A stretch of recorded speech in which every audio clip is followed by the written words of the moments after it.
I'm here to talk about an eye for an eye makes the whole world blind, but I figured I'd talk about forgiveness as well, because I think they go hand in hand, and forgiveness is what I think Gandhi was trying to get at with this quote.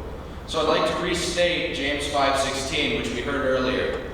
It says, "Therefore, confess your sins to each other and pray for each other, so that you may be healed.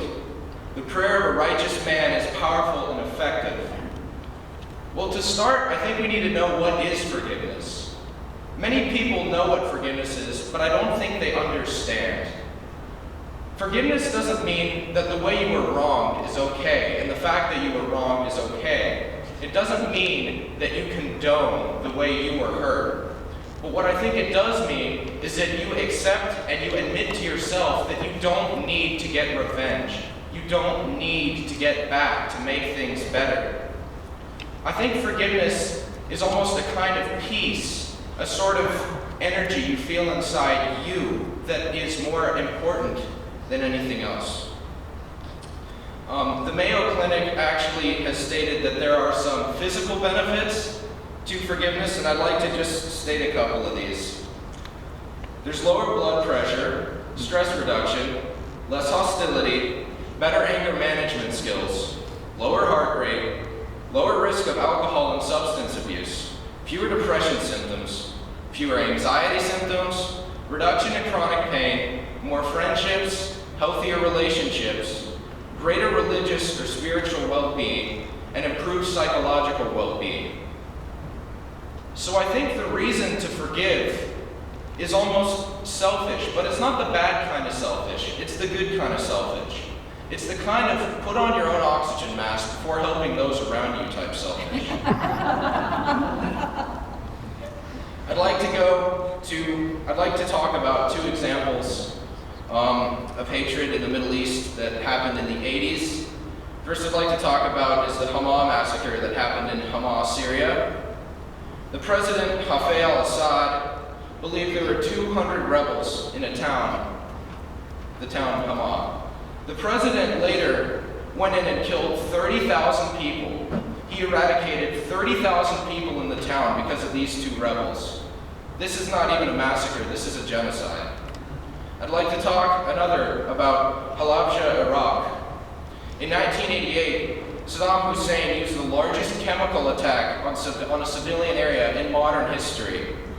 800,000 people died instantly, as well as more died later due to the side effects and complications. This happened during the Iraq-Iran war, and he did this because he believed there were Kurdish militants in this town. But now here's the thing. After both of these attacks, both leaders of their countries came out and stated they hadn't killed 30,000 people, they hadn't killed 8,000 people. They actually exaggerated these numbers. Now, me being in Model United Nations, I know when something this deplorable and inhumane happens in your own country, you don't brag about it. That's exactly what they did. But then why would they do such a thing? Why would they brag about it and make themselves look worse in the international eye? Well, the answer is actually pretty simple. Power. In both countries, they were struggling for control. Both these presidents were struggling for control. And they didn't know how to deal with it except for by using violence. They used violence because they felt as though their lives were out of control. They got back because their lives were out of control, their countries were out of control, and they didn't know how to treat it. I think it's almost the same on a lesser scale when we have to get back to make things better for ourselves. We have to get back when we feel our lives are out of control. But I think the strong man is the one who can put that aside and just say, you know what, I don't need to hurt somebody to make myself feel better. There's another story I'd like to talk about. This one happened in World War II, well, actually many years after World War II, but it deals with the Holocaust. There was a girl named Eva Kor. She was a prisoner in Auschwitz. And on the 50th anniversary of Auschwitz liberation, she came out and she said, "In my own name, I forgive all Nazis." Now the other survivors there were horrified by this. They could not believe that after all they had been through, she had the ability to come up and say she forgave them. But first off, I don't think they really understood exactly what forgiveness was. She is still going to have these memories. She is still going to be hurt, as well as all the other people who suffered through this. But she came out and publicly admitted to the world that they did not need to get back. They did not need to continue this cycle of violence.